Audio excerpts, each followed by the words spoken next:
Okay, only a twisted prop, otherwise 2 twisted props, otherwise it looks good. So yeah, the bad thing about flying long range is that if you do crash, it's gonna suck, but at least I did my workout for today. That's done.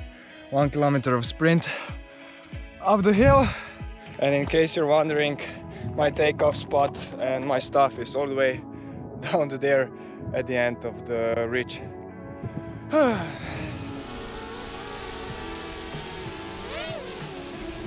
Okay, let's see how far this thing flies. It flies really smoothly. I can feel that the wind is blowing, but because it's a 7-inch and it's heavier, it doesn't affect it so much. Okay, I'm on the top now. It's exactly 1.5 kilometers away.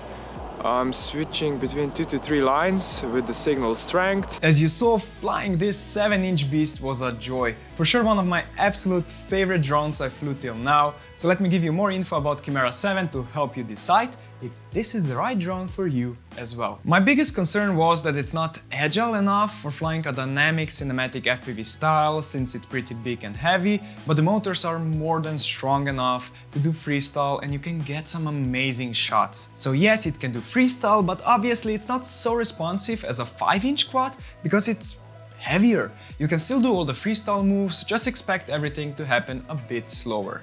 And for doing basic car following shots or something like that, this drone works just fine. It's perfect because you get longer flight times and that really helps in certain situations. But will it replace my 5-inch freestyle quad? Absolutely not, because they're still the best all-rounders if you ask me. But where Chimera 7 really shines is when you're flying long range, when you're flying in windy conditions, and when you have to stay in the air for a super long time. And if needed, you can also fly slow with precision, almost like a Cinevu. Key to doing that successfully though is throttle management. As I always say, an essential skill for beginner FPV drone pilot to master is hovering and also doing slow precision flying. You need to learn how to control your quad in tight environments.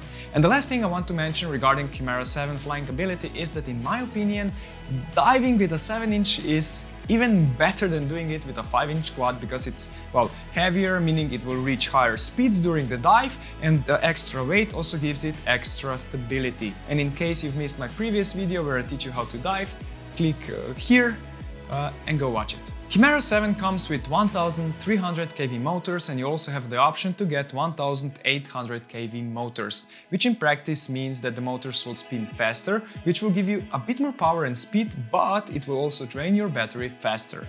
So 1300 kV motors are a better choice if you are planning to do long-range flying, and you can still reach 110 km per hour. This is 70 miles per hour speeds, which is more than fast enough for doing cinematic FPV, car chasing and stuff like that. And as every long-range FPV drone should have, Chimera 7 also has a GPS installed by default. In your goggles you'll see information about how fast you're flying, how far away you are from your takeoff position, and there's also an arrow that points towards your takeoff position and helps you return home safely.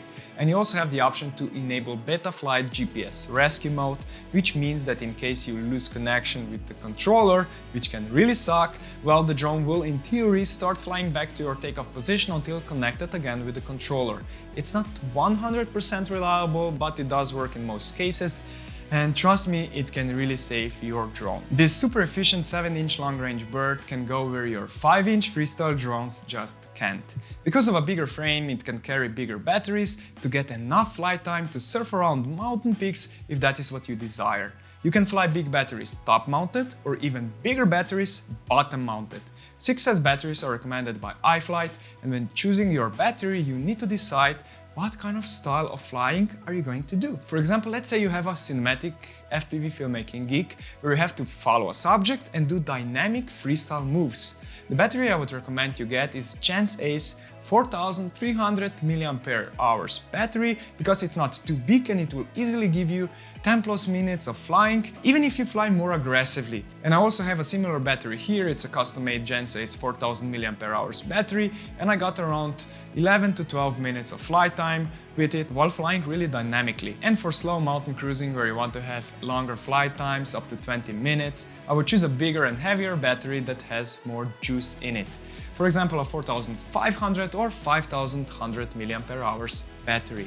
Before we end this video, I just want to say thanks to my dear cousin for helping me film this review. He recently posted his first ever Cinewhoop video that includes nice precision flying skills, and it's great to see how fast you can progress just in 2 months if you dedicate and practice. So if you're a beginner FPV drone pilot, go check out his video for some motivation. And if you own Chimera 7, let me know in the comments below about your experience or if you're planning to get one, and let's continue our chat below this video.